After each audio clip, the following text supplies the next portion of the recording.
ആമയിഴഞ്ചാൻ തോട്ടിൽ ഒരു ജീവൻ നഷ്ടമായിട്ടും നഗരസഭ ഉത്തരവാദിത്തം റെയിൽവേയുടെ പുറത്തിട്ട് കൈ കഴുകാൻ ശ്രമം തുടരുകയാണ്. അത്രയ്ക്കും വേണ്ടായിരുന്നു. നഗരസഭയുടെ ചുമതലയിൽ വരുന്ന വിഷയമല്ലല്ലോ ഈ ടണലുമായി ബന്ധപ്പെട്ട വിഷയം വരുന്നത് റെയിൽവേയുമായി ബന്ധപ്പെട്ട വിഷയമാണ്.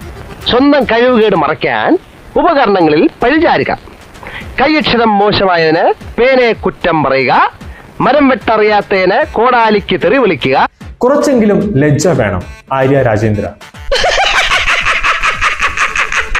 തോട്ടിലെ മാലിന്യങ്ങളെല്ലാം റെയിൽവേക്ക് ഫ്രീ ആയിട്ട് നൽകാനാണ് മേയർ ആര്യ രാജേന്ദ്രൻ ഇപ്പോഴത്തെ ഒരു നാടകം കളിച്ചത്.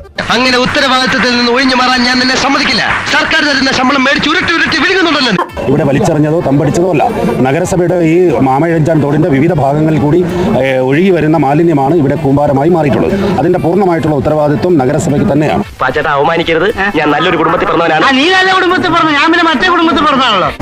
റെയിൽവേ ഉദ്യോഗസ്ഥരുമായി നടത്തിയ ചർച്ചയുടെ അടിസ്ഥാനത്തിലാണ് റെയിൽവേ ഈ പ്രവൃത്തി ഏറ്റെടുക്കാമെന്നും റെയിൽവേ അതിനനുസരിച്ച് കൊണ്ടുള്ള കരാർ കൊടുക്കുന്ന സാഹചര്യം ഉണ്ടായത്. ഇപ്പോഴും സംസ്ഥാന സർക്കാരും മേയറും കൂടി ആമയിഴഞ്ചാൻ തോട്ടിലെ വേസ്റ്റുകളെല്ലാം റെയിൽവേയുടെ തലയിൽ കെട്ടിവെക്കാനാണ് നോക്കുന്നത് എന്നത് വ്യക്തമാണ്.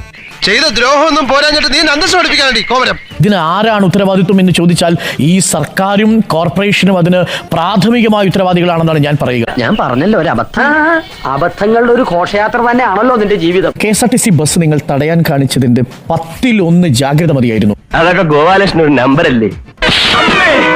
ഇത് എന്റെ ഒരു നമ്പറാ. കാണിക്കുന്നത് അതിൽ വേണ്ട തെണ്ടി. പിണറായി സർക്കാർ ഉപേക്ഷിച്ച ഓപ്പറേഷൻ അനന്തയും പ്രഖ്യാപിച്ചിട്ടും നടപ്പാകാത്ത പദ്ധതികളുമെല്ലാം ചോദ്യമായി നിലനിൽക്കുന്നുണ്ട്. സ്വാഭാവികം. ഇനിയും എത്ര ജീവൻ നൽകേണ്ടി വരും അധികൃതരുടെ കണ്ണു തുറക്കാൻ എന്നാണ് ജനം ചോദിക്കുന്നത്. കുത്തും ആലോചിക്കണം. കുത്തും ആലോചിക്കണം. ജോയിയുടെ ജീവൻ കവർന്ന അനാസ്ഥ വിതുമ്പൽ കൊണ്ട് മറയ്ക്കാമെന്ന മേയർ കരുതുമ്പോൾ നഗരം മാലിന്യത്താൽ മുങ്ങുകയാണ്. അണ്ടനും അടവണ്ണൊക്കെ വോട്ട് ചെയ്താൽ ഇങ്ങനെയൊക്കെ ഉണ്ടാവും. അങ്ങനെ ഒന്നും ഞാനും ആലോചിക്കാതിരുന്നില്ല. അപ്പൊ എല്ലാം പറഞ്ഞ പോലെ